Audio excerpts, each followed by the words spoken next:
Welcome to another episode of We Don't Die, where my goal is to give you evidence that although our bodies will disappear, we survive physical death. I'm your host, Sandra Champlain, author of the international best-selling book called We Don't Die, A Skeptic's Discovery of Life After Death. Today on our show, I'm pleased to introduce you to Sheri Perl.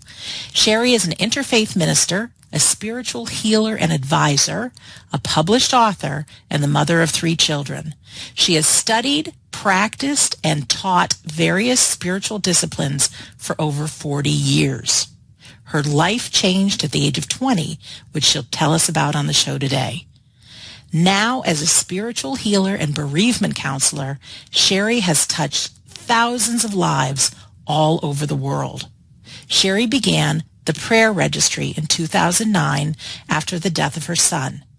She works with psychic mediums and electronic voice phenomena, bringing through children with messages for their parents. She is the author of the books Healing from the Inside Out and the Outside In, and Lost and Found, A Mother Connects Up with Her Son in Spirit. She also offers a free download called The Grieving Parent's Handbook on her website, sheriperl.com. Sheri is the ITC, which is Instrumental Trans Communication Facilitator with AREI, and that's the Afterlife Research and Education Institute. You can easily access all Sheri's links that she shares on the show today and see her beautiful self by visiting WeDon'tDieRadio.com and clicking on episode 107. So it's time to introduce you to this wonderful woman and let her share her journey in her own words. Sheri Perl, thank you for being our guest today on We Don't Die Radio, and welcome. Well, thank you so much, Sandra. It's an honor to be on your show. Thank you for asking me. Oh, you're very welcome. I have this big smile on my face like a Christmas morning when I've just opened up a fabulous gift. That's how I feel, and I'm just delighted that you're here. Oh, thank you. Yeah, you're a really neat woman, up to some really amazing stuff. So why don't you share your journey, if you would, in your own words? I know you've been on a couple of interviews. Plenty of those. Yeah, and just tell us a little bit about yourself. And this is pretty interesting what you're up to now. So share some of your journey, if you would, please. Okay, well, I started out my journey as the biggest non-believer in any of these things. Really? Oh, yeah. I was born in 51. You know, growing up in the 50s, we did not have mediums all around us. This was not something anyone ever talked about. My home was not bringing in any spirituality. My dad was an atheist. My mom was agnostic. I guess, you know, she didn't know what she believed. There was no spirituality in my home whatsoever. And honestly, I thought that people who believed in the things that I now teach about and write about were either deluded or basically unintelligent people. You know, they just like believed anything. And so I didn't believe in anything along those lines. And at the age of 16, I came down with Crohn's disease, which is also known as ileitis or ileocolitis. And they are it's chronic illness that affects the lower and the smaller and the larger bowel. And I was out west on a teen tour with a group of girls and a couple of chaperones when I woke up one day with a stomach ache that had been that started and never went away. And I had never been seriously ill before. So I just assumed that in time, the symptoms would go away. The entire summer was very difficult. I saw more bathrooms in Disneyland than exhibits. Oh, you poor thing. I was a 16-year-old girl. I was completely freaked. When the summer ended and I came home, of course, my parents insisted that we see a doctor. It was all of our belief that the doctor would give me medicine and I would get well. Of course. We believed in nothing alternative. We didn't consider therapy. Back in that day, it was an insult, you know, to even insinuate that someone might need to talk to a therapist. Didn't do anything alternative of any of the things I would recommend now because I didn't believe in them, nor did I know of them. And so we went to Western doctors, the best doctors we could find. And after numerous tests, they told my mom and me that it was a chronic illness and they had no cure, but that they would put me on medications to hopefully slow the progress of the disease. And at the very worst, surgery would be an option. We were just shocked. And I left the doctor's office with AM pills and PM pills and before meal pills and after meal pills. But bottom line was nothing really made a difference. I had such a severe case that it didn't matter what they gave me in terms of their medicines. I never had one day where I didn't wake up and have pain. Only it became worse and worse as time went on. I began to hemorrhage the second year. So it was just a horrendous thing where you'd run to the bathroom, but you were filling up the toilet with blood. Oh. Frightening Yes. freak. And you know how young girls are. You're shy, you're embarrassed. You go to the doctor and they're always looking at your butt. So Right. I'm just beside myself. But it was the fear now. It wasn't just pain. Now, you just didn't know when this would stop. And I'd get rushed in the hospital. And eventually they operated and found that it was extremely extensive. And they took out most of my colon. And prior to the surgeries and the hemorrhaging, a dear friend of my father's who was British was visiting our home, and he told me about a man in Britain who had healed friends of his in the Bahamas, clear across the ocean. And at the time, I just said, absolute BS. That is just, that's insane. Yeah, of course. So I didn't deal with it. And then I went through the very difficult surgeries. And I was 18 at the time when they did a temporary ileostomy. So on an 18-year-old girl, you now had the appliance on your abdomen. Oh. I was in a state of shock.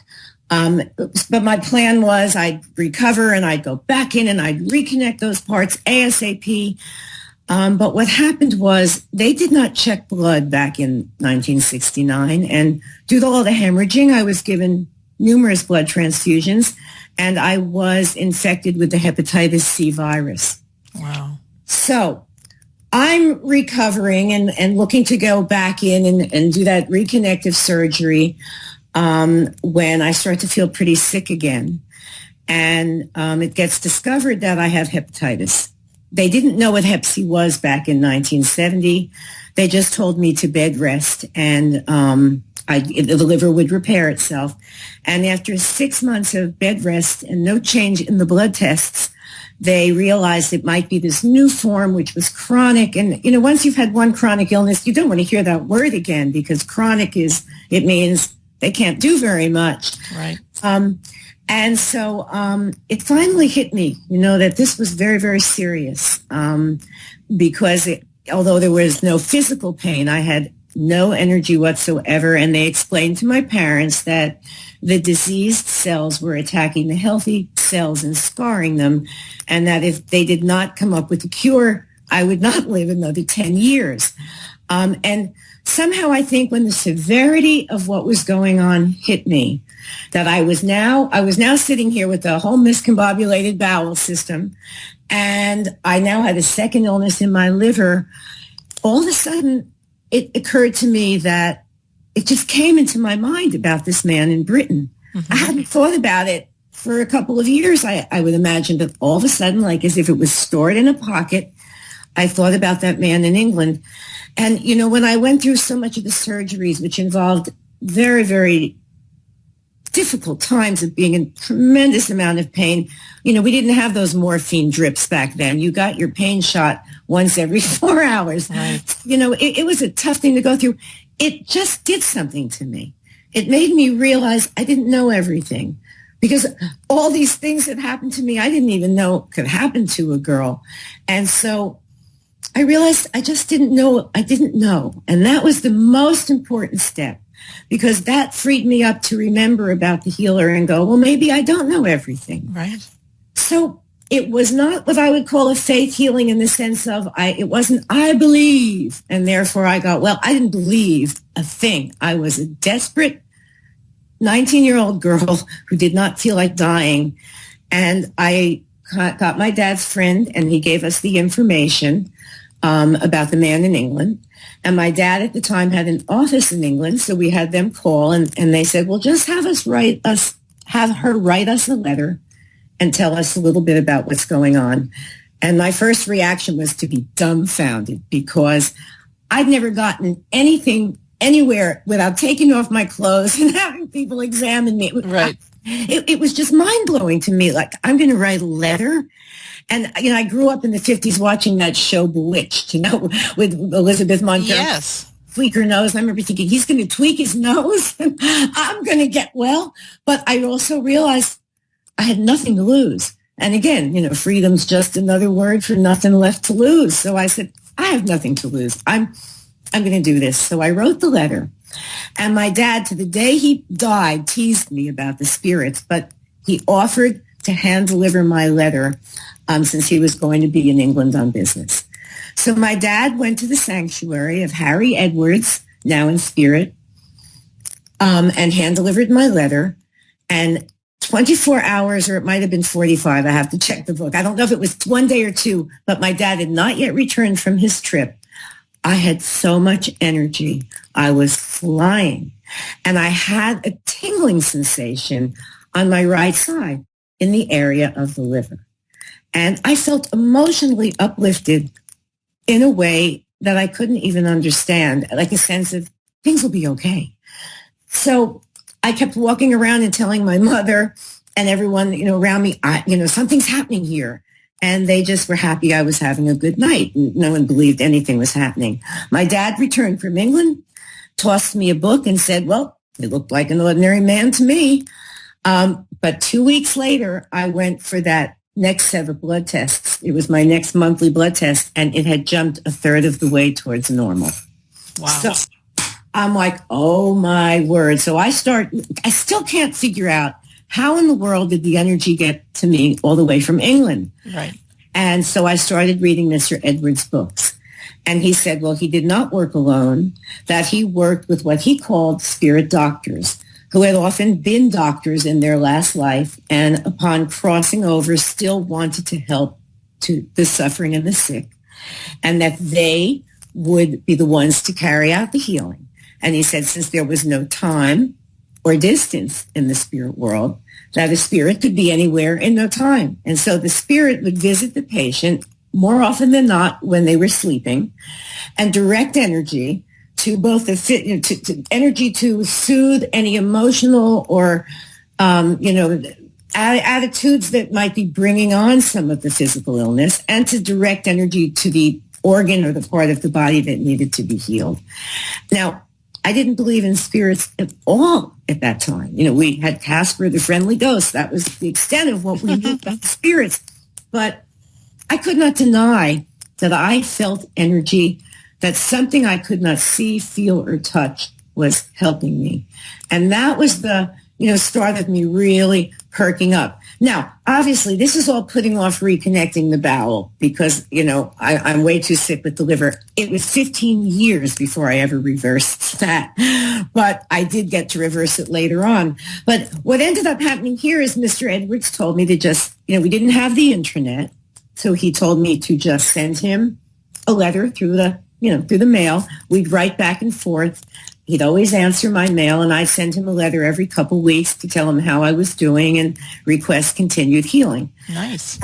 Yeah, it was very nice. But in any event, this went on, and in September, so it started in June, and then in September, I had another set of blood tests, which had jumped another third of the way towards normal.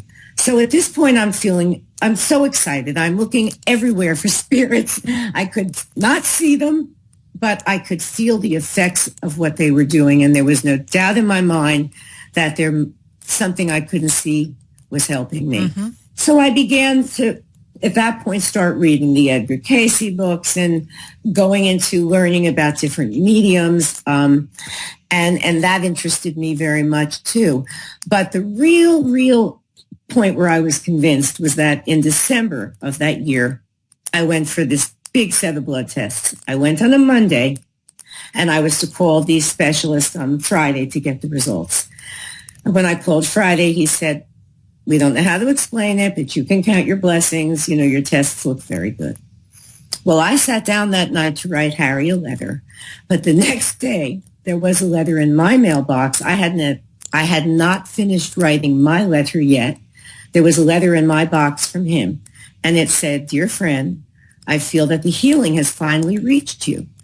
And this week you will be having tests that will prove to you the good news that healing has taken place. So when this happens, please write to us so that we may all confirm this." And when I read that, that's when I snapped and said, okay, anyone can say whatever they want. This man and I are having some kind of paranormal communication, because nobody else knew I was having those tests but my parents, who would never have contacted him. I was the only one that contacted him, and he knew the results before I did. Wow. His letter had to leave England before I got the results on Friday. Pretty amazing. You just gave me goosebumps. This story always does, people tell me. So Sure. That's when I said I was like 20 years old, and that's when I said, okay, this is real. So I called back the doctor because I was still on cortisone, which if you've ever been on that by mouth, it's not a drug you want to be on. You can't sleep at night. You get a big swollen round face called moon face, acne and depression. A horrible drug. And so I called the doctor back and said, look, I'm well. I want to get off the cortisone. And he said, young lady, funny, they don't say young lady anymore. They're all these young people. It's so funny. But he said, young lady, if you get off that cortisone, there's a 50-50 chance you'll relapse. And if you relapse, 80% chance you're going to die. Do not get off the drug. And, I had to really sit down and think. And I said to myself, he doesn't know about spiritual healing. So how can I take my advice from him? There's a whole factor here he doesn't even believe exists. I know I'm well because of that letter. I know it's not just a fluke. I'm getting off the cortisone. Fortunately, at that time, myself and my ex-husband, who was my high school boyfriend who married me during all this, we moved out west to work on a horse ranch that was owned by a friend of my father's, which was wonderful because I had to wean off the cortisone, and I didn't want to be around my parents because there is a withdrawal period in which you feel very weak, and it would produce the same symptoms as the hepatitis C. And I knew my parents couldn't bear to think I was cutting off. They were way too scared, didn't really believe in spiritual healing, and way too invested in what the doctors believed. So I had to do it behind their backs. Nobody knew I was doing it but my ex-husband. And I would have to drop like a half a pill. And within 24 hours, I would feel exhausted and very afraid that I, had done the wrong thing. And I would get out his letter where he said he knew that I was going to have tests with good results. And I'd look at that letter and go, no, he knew. He knew I was well. So I'm well, and this is cortisone withdrawal. Yes. I got through the withdrawal and I felt good again. I'd give myself a week or two so I'd know I was okay. And then I'd drop another half. And when I went from a half to 0, I guess it was so little at that point that there was no letdown. I just felt fine. And we were out at this ranch now, and I walked around the ranch crying from joy that I was not on any medicine and I felt fine. So at that time, amazing, Sheri. It's amazing. It's an amazing healing, and a profound healing. But what's very interesting was that at that time I was still very young, and I decided that I would never go to a doctor again as long as I lived. Oh, no. Well, that's why the book is not just healing from the inside out anymore, you see. Right. I learned that sometimes you have to go from the outside in, goddammit. Yeah. If you break your bone, go get your bones set. Don't sit and meditate. Right. I call it common sense spirituality, which I didn't have at that time. And so I said, okay, I'll go to my grave wearing this, appliance, this ileostomy bag, as it's called, because I will never go under the knife again. I was finally well. I understand that I boomeranged. But that's how I felt. And we moved back to upstate New York, where we were going to have our own little racehorse ranch in partners with my dad. And I was told that there was a medium who lived 20 minutes from the farm we bought, whose name was Jane Roberts, who spoke for a medium. I mean, it was the medium who spoke for an entity that was called Seth. Now, the Seth books were very, very big in the 70s. I don't know if you ever heard of Seth Speaks. I've heard of them, but I've never read them. But I've heard a lot of people talk about them. So, well, they were very, very popular. And living 20 minutes from the classes, I called up and they said I could come. And so I started being able to experience a spirit speaking through a medium on a once-a-week basis. And Seth was funny and jovial and articulate. Jane was a writer herself, so the vocabulary was amazing. And he had a wonderful philosophy that's backed up by everything from quantum physics to The Secret. But there are problems with that. And that's also why I changed my book to Healing from the Outside In, because people oversimplify the whole philosophy, which is that you create your own reality. And I used to be a real proponent of teaching that. And now I've softened my perspective to say you influence your reality, no question. But I do believe that there's more to the quantum soup than only what you think.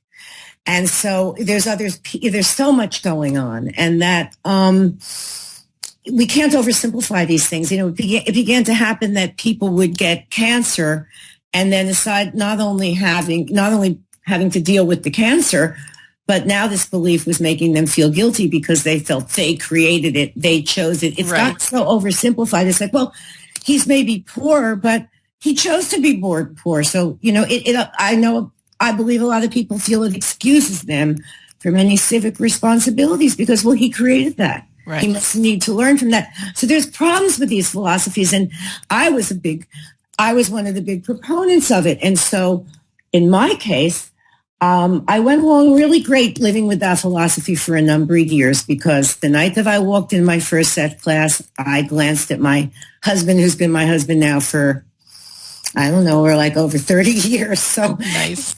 And so right from, getting involved with it, so many things went so well in my life that it was very easy to think, oh, I was just this wizard, Creating it all, yes. I created, I met Jerry. I moved into Manhattan. Well, actually, I didn't really get together with him until I moved to Manhattan. My marriage ended and I moved down, but I saw him that night and I had my eye on him and then met him, later. He had stopped going to the classes for a while during the period I was there. Then I moved to New York City and we met up and I realized he was that guy I'd been looking at all night. That little story's in the book. But, everything went so well. We adopted beautiful children and Jerry was doing well in the financial world, in real estate. And it was so easy to go, I just got this one together, guys. I just create my own reality because I went to Seth class and I know this. So I don't need mammograms. Oh my gosh. Okay. I know people that I spoke at the conference after I call it my fall from grace and getting off the Seth go round, but I spoke at a conference where I explained that can be a very dangerous thing. And I was practically booed off the stage. These people were like, I finally got to the point where I don't have to get mammograms and you're telling me maybe I should. And I'm saying, we still have 2 feet. We still walk on the ground, Yes. You think you are, but I learned everything the hard way. I guess I'm just like that because what happened was everything was going so well and we adopted our second son and, Jerry was doing well. And then 1989 rolls in and my book, which I managed to sell to New American Library through an agent, is hitting the bookstores. And Jerry, there's a big crash in 1989, 87, all around there in real estate. And my husband, who was a young developer and had built a lot on what you call a paper empire, and things crashed for us. And he was hit with a big, big problem. And he tells me, we got to find a house out of the city where the boys can go to, public schools. We can't afford the price. We went through one of those things. And now I had 2 little boys, and Danny, my second child, was a little harder to manage. So they were very wild, and I'd get out the front door and one would run one way and one the other. So my life as this little mother with my one child, who was such an easy child, my first one, became very chaotic. But for me, the biggest downfall was that I started to have pain again. Oh, well, I'd gotten reconnected. That was the other thing that made me feel I was, the total, queen on top of the world. I also got my bowel reconnected in 1984, and it worked. I was able to live like that. So I really thought, I've got it together. I even got my bowel reconnected. I, only have a 4-inch colon, but I you live in this magical world, I've creating your own reality. Yeah, right. Then I start getting pain. To me, that was worse than the money problems, worse than the fact that my boys were making me crazy. I had pain, and I wouldn't go to a doctor. And Jerry, that's my husband's name, he's getting real upset with me because he wants me to see a doctor, but he didn't know that with the belief system I'd taken on from being this Seth teacher and all, because I taught Seth. I was teaching Seth in Greenwich Village in New York. He didn't know that to me that was the biggest freaking failure. Either I had to accept that there was a limitation to this truth, or that I had failed at it. Either way, I would not go to a doctor. And then one night I nearly died because I had a complete obstruction. That's a complete blockage in which you could burst. But instead, I just projectile vomited all night in the bathroom because I wanted to not go to an emergency room and wait, till I could go to my own doctor. I didn't realize my life was in my hands. And when I finally got to the hospital, my doctor walked in. I had to have a doctor because I had to be reconnected in 84. My doctor walked in and he said, "Why did you wait so long before coming for help?" And, it was like I was flabbergasted. I went, where in the world was my head? Yeah. So my butt in the New Age. And that's why I call that whole thing what I used to be, a New Age asshole. Because honestly, there was no common sense. I know people who think, if you're into spiritual healing, you shouldn't take an aspirin. You shouldn't take a medication. You shouldn't take an antibiotic. God damn it. And I was one of them. And I nearly died trying to prove a philosophy. And when a philosophy becomes the truth, you watch out. Because what you're saying is, it's this. And then what about everything else you're leaving out of the picture? Mm-hmm. You narrow everything. It's like what I call the empty boat theory. If you've got you have a little boat and you're going around to different ports you want to learn. But if you've got your boat so stacked up with what you believe and what you think that there's no room for anything else, what you really have done is not make yourself a strength. What you've made yourself is a prison. And I had made myself a literal prison, and I nearly died paying for that. Wow. So when I came out of that, the obstruction, the blockage broke up, and I got back on my feet. But when I came out of that, I really felt like I had failed. And I remember I got a call from an interfaith minister, a friend who wanted me to speak at her school. And I said, "Joycey, I have nothing to say to anybody. I'm not teaching Seth again." I just felt completely that I had failed. And I didn't understand that what it really was another step on that road of learning so that I'd have a fuller, bigger picture of it all. Yes. At the time, it felt terrible to me. And then it's very interesting because when my book first came out, my brother had sent a copy to Ram Dass to see if we could get an endorsement. And he had written back saying, "It's a good book and it will help people, but it's not the way I see things, so I can't endorse it. And I refer your sister to Healing into Life and Death by Stephen Levine." And so I was really mad at the time. I was like, "Who's this Stephen Levine?" But after this fall from grace, my husband we were taking a little trip. He was going to play golf and I was just going to chill. And it came into my head, you must take that book with you, Healing into Life and Death by Stephen Levine. So I went to our local bookstore. I ordered it and it came just in time for the trip. And that dear man saved my life because he explained that, he explained the bigger picture of it all, which is that even sometimes dying is healing. I mean, it's not about never getting sick. It's about accepting who you are no matter what happens. And I realized that I had myself on the tightrope where as long as things were going good, I loved myself. But as soon as the picture wasn't pretty anymore, I had no room for myself. When that pain first arose, I didn't go, oh, sweetheart, you're in pain. I went, you idiot. How could you have let this happen? Right. So this all changed, and I went back to being able to teach again because I now realize that there's a limitation and a danger to adhering to concepts like the ones taught by The Secret, the Seth Material, Abraham Hicks, all those things. They're fine as long as you understand that it's a tool. And there are other things you may not. The way I look at it is this. If the universe and all the workings, and if it's God or chance, luck, your beliefs, that whole big thing, if you have a big, say, tapestry or a mosaic, one of the pieces in that mosaic for me now is a mystery piece. And before that piece, I am forever humbled because I recognize for everything I think I know, Miss Smarty Pants, there's just as much I don't know. And if you really want to take care of yourself, you have to leave room for what you might learn tomorrow. Don't decide today, this is it, it's finite, I've got the truth. Because I got smacked over the face with the truth that was really painful. Oh, sure. And you said before common sense spirituality, and I love that. And we talk about, not that term, but take what works and throw the rest away. I mean, yeah, there's so much good in The Secret. There's so much good from what you say in Seth and so many other things. But it's not just that the be-all, the end-all. Our life and our journey, and yours sounds actually perfect for where we're going in this conversation and what you're up to today. And I'm sure you can agree, they're all stepping stones to where you are now. Sheri, it makes you more lovable and more real and more authentic to hear this kind of stuff. And even, it's funny because I've known people that are millionaires and they were born into money. And, I don't often swear on this show, but, yeah, they can be assholes, right? And then you take the guy that had nothing and worked so hard and now has made it.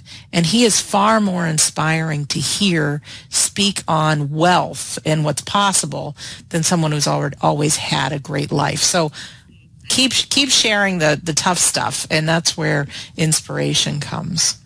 I agree with you because it shows that we can turn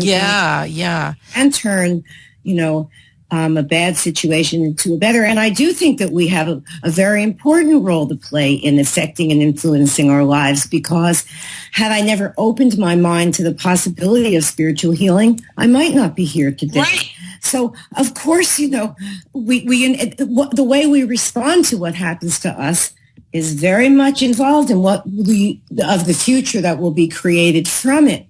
But and I can easily believe too that my soul may have chosen. I've been told by numerous mediums, as well as a Akashic record reader who's amazing, that I clearly chose to become ill, that it wasn't that my life went wrong, that I didn't become the dancer and performer I wanted to be, that my soul chose that so that I would be doing precisely what I'm doing now. Mm-hmm. And I like to believe it. That's the best hypothesis to believe. But the bottom line is that's a hypothesis too, because what do we really know for sure?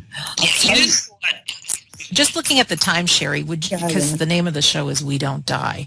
And I'd love to hear why you believe in life after death. And I know that we move on to what happened with your son. Could we jump to that? What made me know that right away was the fact that something healed me that wasn't of this world. Right. So that was my first experience. That carried me a long time along. Then through that, I went to visit Harry Edwards a couple years after I was well, and I learned a lot about British mediums. So I started Good for you.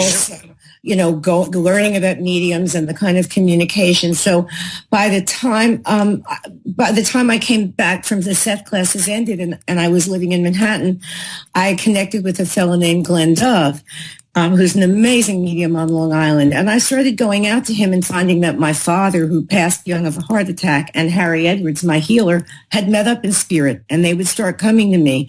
So now this was my other proof. I began going out there quite often. Glenn and I worked on a book together, which we're still working on.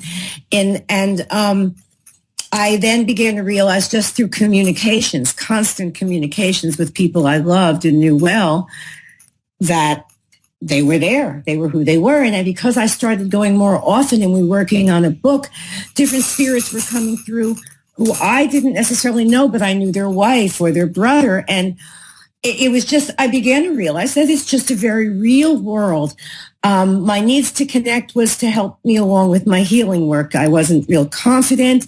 And if I could connect with my dad and Harry and others, it gave me the confidence that I was really getting through to someone. And then my son, Danny, who was the second son and the more challenging always, passed of an overdose. And right, that's the toughest thing. And right after, like the day after, I'd be sitting in my bedroom thinking, you should have known. You woke up at 3 a.m. You should have known. And I'd hear in my head, well, Mom, I didn't even know. How could you have known? But I heard it in my own voice, not knowing that most mediums do. And I just didn't know if it was real. So all of a sudden, when the shock wore off a day or two later, I realized I had to go out to Glen Dove's. So I called the office, made an appointment. Daniel came through. It's all in my book, Lost and Found, so people can read my experiences in the first 2 years after Danny passed of going to mediums and the evidential ways he came through, some of the signs that were given. I have photographs I took of them in the little book, and ways for people to learn to just listen in and hear the messages they're getting. Mm-hmm. Now, that was where it was all at for me. I'd get some stuff directly, and I'd get stuff by having so many wonderful mediums in my life.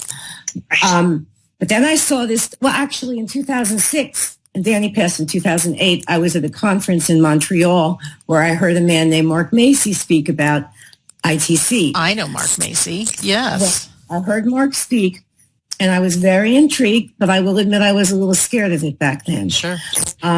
Because Hollywood has done a number on us with this white noise stuff, and I didn't have a son in spirit, and I just didn't think anything like that could ever work for me, so I let it ride. Then I saw the documentary Calling Earth. I don't know if you've seen it. No, I haven't.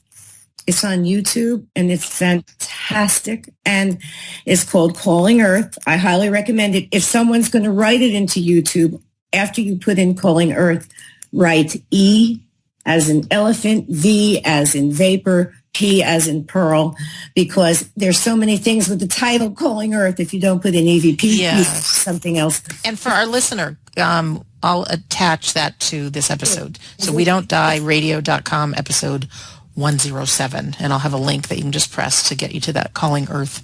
Oh, that's great. Yeah. It's fantastic. And I watched it. And again, I was very interested in a group called The Big Circle because they supposedly were parents who were communicating with their kids. So I contacted through an email someone there who said, well, we kind of disbanded for a while. We're not doing a lot. So I dropped it again. And then I did a radio show with Roberta Grimes about 8 months ago.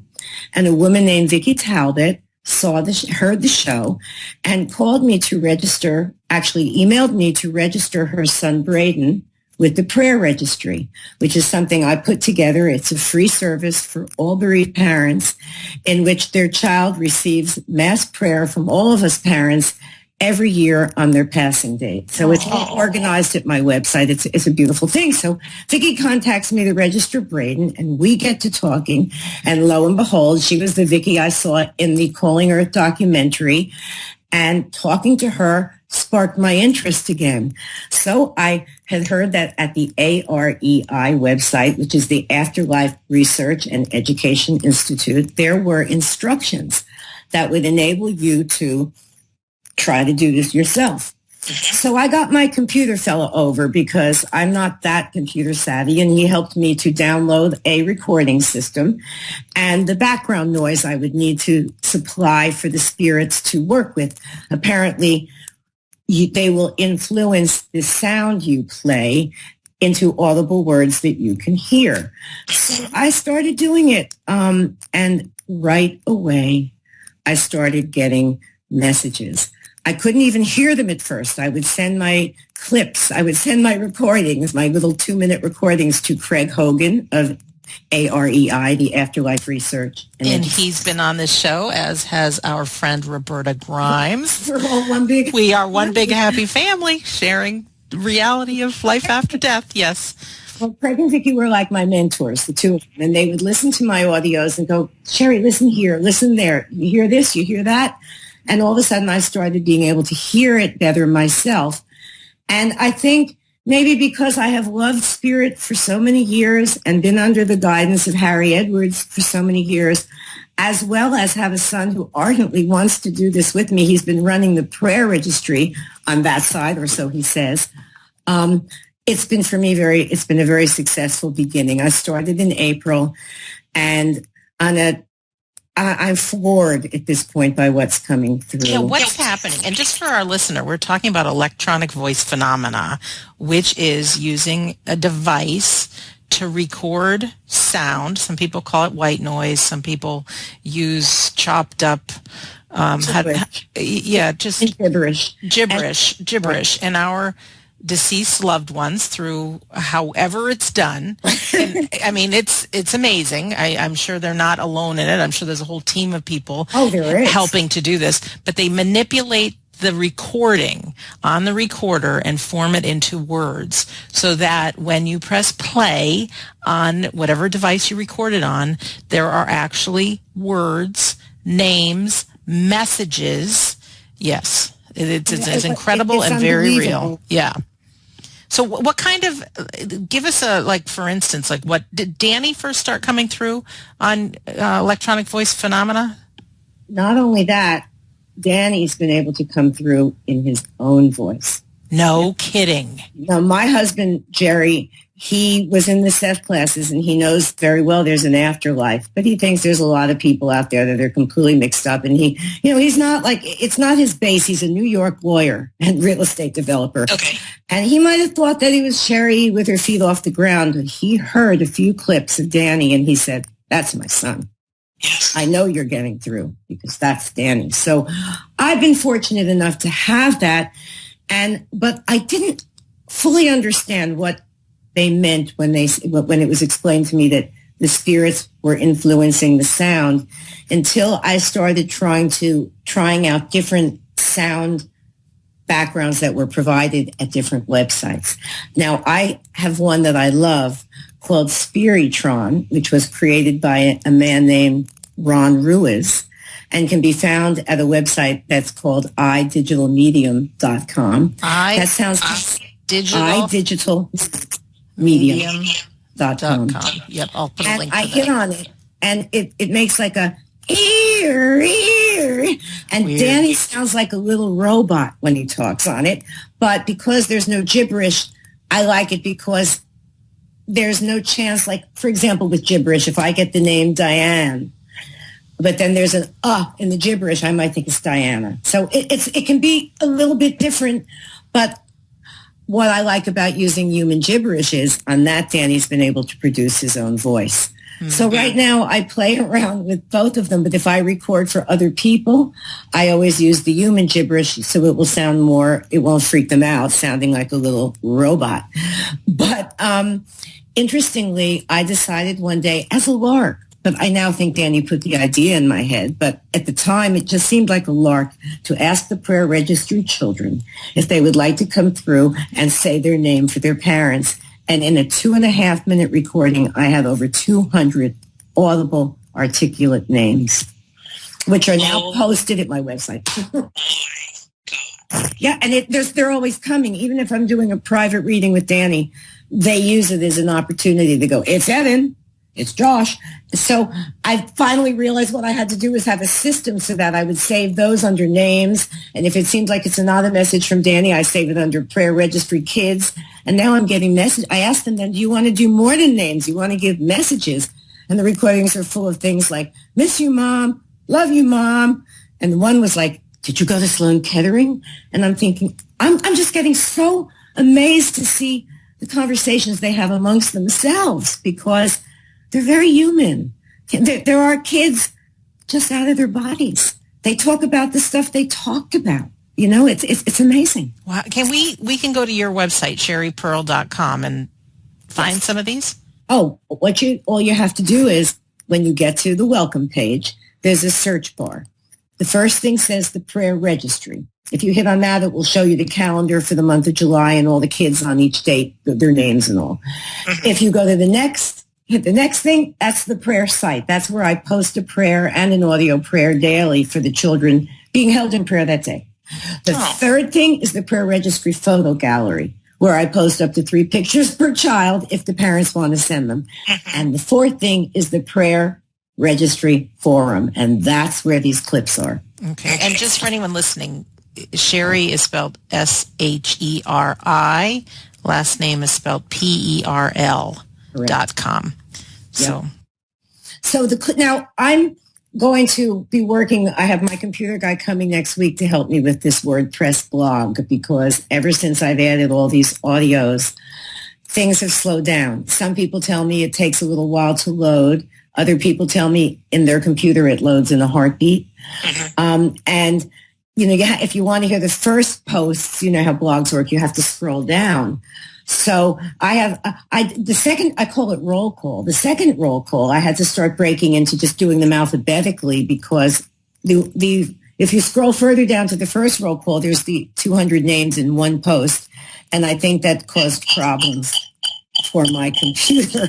So I have to learn how to post more effectively, but it's okay. At least you're on to it. Even me starting this podcast, I watched a YouTube video, how do I start a podcast? And now we've grown to thousands and thousands of listeners around the world, which I thank you for listening, by the way, you who's listening right now. But it just comes in time. And I don't have this all figured out. And you're connecting through the airwaves to heaven. Hey, speaking of which, where is heaven, do you believe? Is it up in the sky in the clouds? Oh, I believe it's just a different vibratory level, and it's right here, right in the room. Spirit's right here. It's just that we can't see it.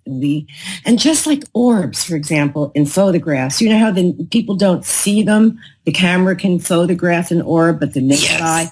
It's the same type of thing with EVP. There's something in the digital process that allows them to do this, but we don't hear the voices while we're recording. We hear it in the playback because we can't access it, but it's right here. It's not somewhere else. It's right here. That's why my son can say, if I didn't do my exercise that day, I see we didn't run today. He's right here. Wow. He knows everything going on. Yeah. And amen to that, because so many of us want to hear from our loved ones. So people, I'm sure, will be contacting you and going to your site about doing EVPs. We go to mediums, but we don't realize is like sitting right next to me on the couch could be my dad, my grandmother, my kitty Millie could be snuggling up against me. Probably is. And we could spend a lot of money going out to try to get this. And not that you can't do that, but also you can start building a relationship and trusting they're there. And I tell you, signs will start coming through. You are so right. This is something I say all the time, that in the beginning, if you need to do a lot of medium, going to a lot of mediums to get to the point that you realize that it's really real, then do that. Do whatever you need to do to get to the point where you begin to realize that they don't hang around the medium. They follow you out there. They're with you. Yeah, correct. I used to think that Glenn Dove, who was my first really close medium, they just hung around him. So people would say, I would say goodbye to Dan for me. And people always say that to me. Well, say hi to Aaron for me. And I'll say to the mom, say it yourself. He's not with me. He's with you. The only reason he connected with us is because he knew you and I were going to connect, because he's watching you. And I'll tell you a great one. I was driving out to Glenn's once. Daniel was still alive, but I had just been told by my dad and Harry that I could do the healing work Harry did, and I was so excited. But then I thought to myself that I must be making it up. So I'm driving out to Long Island, and I decide to talk out loud in the car. And I said, okay, Harry and Herman. Herman was my dad. I said, you boys better show up today and let me know if I'm out of my mind or not. Because if you don't show up, it's motherhood and pottery. That's it. because I'm down here, I'm sticking my neck out, and I know people think I'm a nut. Well, anyway, the medium says, well, you know, your dad's here, and he's got somebody named Harry with him, and they said to tell you, they took the ride out here with you today. And they said, bottom line question, are you out of your mind? And it was at that point that I also realized that they were in the car while I was talking to them. Yes. And that's how close your loved ones are to each one of you. You don't have to go anywhere. Think what it is that you want them to hear, and then sit back and see what comes to you. It will come in one way or another. And what a lot of moms do, and I'm finding it's amazing. Click on Pandora on your phone. Give them a couple minutes. Say, oh, I'm so upset. Whatever it is, you know, think it, let it out. Click on your phone. I'm telling you, they manipulate these devices. Danny has put on songs that have literally made me go, oh, all right, that really helps. Thank you, sweetheart. Yeah. They can do it. Just reach out. They'll be there. You know, reach out. That reminds me of a quick story. One of the readers of my book wrote me that her brother had accidentally shot himself with a BB gun, and she felt very much at fault, and she was trying to contact him, and she wanted to commit suicide because she didn't hear anything from him. So I just started talking about quieting her mind, building her own energy, because EVPs, I mean, it's a manipulation of energy. They need to have energy to work with to be able to do this. And I also believe when those in the hereafter give us signs, there's got to be some energy available to make your lights go on and off, or turn on the TV, or change that song. So it comes from us trying to feel good and not be in a real deep state of depression. And so I gave her some tools to just lift her mood and to trust and believe. Well, this kid had this most obscure favorite song that was never played on the radio. It was not a big band. It wasn't a big hit. Well, once she shifted who she was being and trusted and really started talking to him, and even when your mind's saying you're crazy, this isn't real, she kept doing it anyways. Well, lo and behold, Sheri, that song started getting played all over the place. And she's just like, then thankfully she did not end her own life. She got more heavy into life after death studies and things, but it takes something. It really does. Well, so they're here and they're ready. Right. You're so right. They just need us to open the window a little bit. You don't have to have a certainty about it. No. You have to be a little bit willing to say, well, maybe there's more than I know, and not be so afraid to just empty the boat a little bit. Yeah, I love that. It's what we don't know, we don't know. I mean, I've hung out with enough arrogant people that know everything to know that I don't like those people. And so leave room on your boat. You know what? What I always say is, where will those people be if they go through the loss of a child or something? Because if the theories you live your life by are really, really, you know, valuable, they'll be a support for you in the worst times. And what I find with a lot of those know-it-alls is then something happens and they just crash because it was a paper house. You know, it wasn't that it was something they really lived by. You know what's funny is we're both talking about those people, and you and I were those people. I mean, I was the biggest jerk, anti-life after death, anti-spirituality, anti-people that believed in psychics and mediums, and, you know, here I am. It's hysterical. I feel like I'm interrupting you. Sorry. I just want to share something about EVPs from my experience, because I too have recorded a bunch. And in the beginning, I was so freaking frustrated because I couldn't hear them. And I'd learned with Tom and Lisa Butler, who are great people, and they could hear things on my recordings and I couldn't hear it. And so someone may go to your website, Sheri, and click on something and be frustrated that they can't hear it. And the way I like to think about this is, if you're learning a foreign language, say you're learning the language French. Okay, so it all sounds like gibberish until you start learning the language. Well, all of a sudden you hear somebody speaking it and you're like, I understand that word, you know? And then it's like, oh, I understand that word. So the more EVPs you do, the more you listen. Suddenly what happens is, out of the gibberish that you might have recorded, all of a sudden you'll hear something. And when your brain can start picking up on the words, you'll start hearing more and more and more. And I don't know if that's your experience, but it certainly is mine. You're absolutely right. And it is a process of hearing. The other thing I do is I have written in English under the little clip what it is I hear.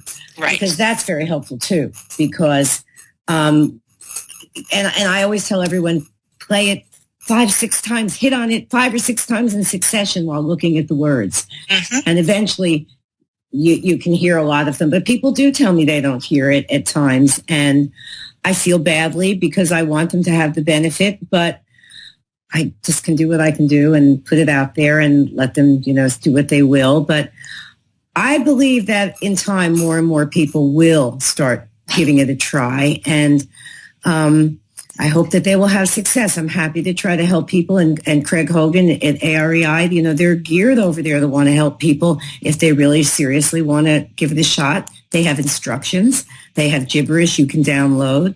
You don't need to be online to do it. It's just have a recorder and have your background sound. Mm-hmm. Mm-hmm. So they have the instructions on afterlifeinstitute.org. That's the site? Yep. No, I think it's .com. Let me go. Well, I can't get out of this screen, I guess. But it's one of the other. I'm pretty sure it's, I'll get it here. Let's just get it right now. Here we are. Lovely technology. Okay, so it's afterlifeinstitute.org. See, I'm glad I checked. I hate to give the wrong information. Afterlifeinstitute.org. Oh. Mm-hmm. Sheri, our time is coming to an end. Can you just mention what helpingparentsheal.info is?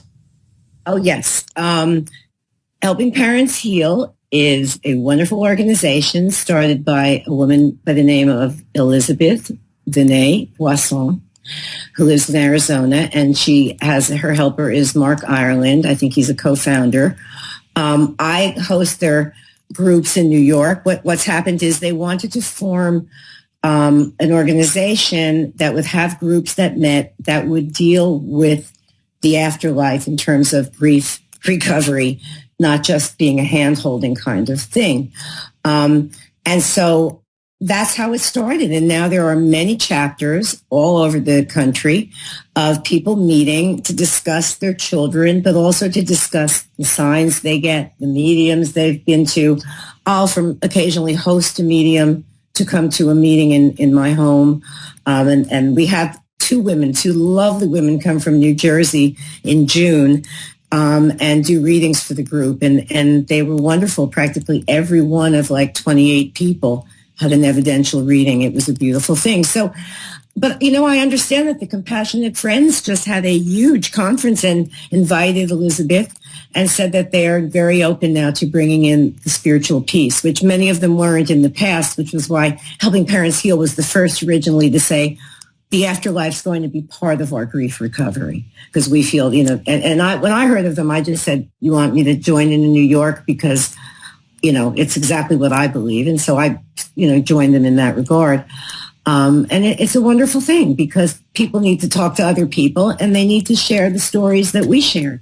Oh, absolutely. And the afterlife, believing in the afterlife is such an important part of healing the grieving process. I tell you, your grieving process is going to be the hardest thing you've ever had to deal with. I mean, it is the most painful thing. Anyone who's listening to us right now and you're grieving, we're sorry for your loss, and it hurts, and it's part of humanity to go through this. But I do know from personal experience that having that belief in the afterlife makes such a profound difference that it is incredible. It is incredible. The profound difference is that you find them. That's why my book is called Lost and Found, because what you lose in the flesh, you can find in the spirit. And like I tell parents, it's not the arms that hugged you that you loved. It was the energy that animated the arms to hug you. If I cut both your arms off, you'd still be Sandra. Yes. So it's not the arm. It's the energy, the essence that filled it with life, and that essence hasn't gone anywhere. Mm-hmm. And it loves you and misses you just as much as you love. Yes. And where we are now is not the be-all, end-all place in the universe. So many people I've talked to, Sheri, call when we transition, Passover, whatever you want to call it, going to the hereafter, that is going home. It is like we're on a field trip now on planet Earth, having this human experience for a very short time. We all return at different times. Unfortunately, we can't plan when that is, or, we don't know what the plan is. But where we will all reunite again is back home. So trust in that, and they're around, and your life is for a purpose. And it can suck sometimes. I know it can, but it also can be delightful at sometimes. And I personally believe it's for our soul to grow. Sheri, any closing words before I wrap up the episode, my dear?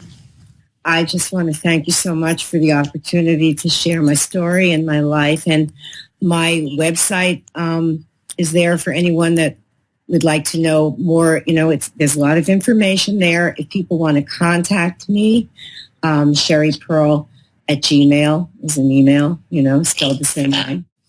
So that people want to contact me, I will get back to anybody. I'm happy to talk to anybody. Oh, you're so sweet. And just as a little note to our listener right now, Sheri's been doing all these EVPs and sharing everything on our website for free. The day might come that hundreds of thousands of people are contacting her, that she might not be able to get to everybody, but this is a labor of love. She, like me, we do have our books, and of course people can buy them, but so much of our passion about doing what we do and sharing it is just free because we believe in this. We know it's real.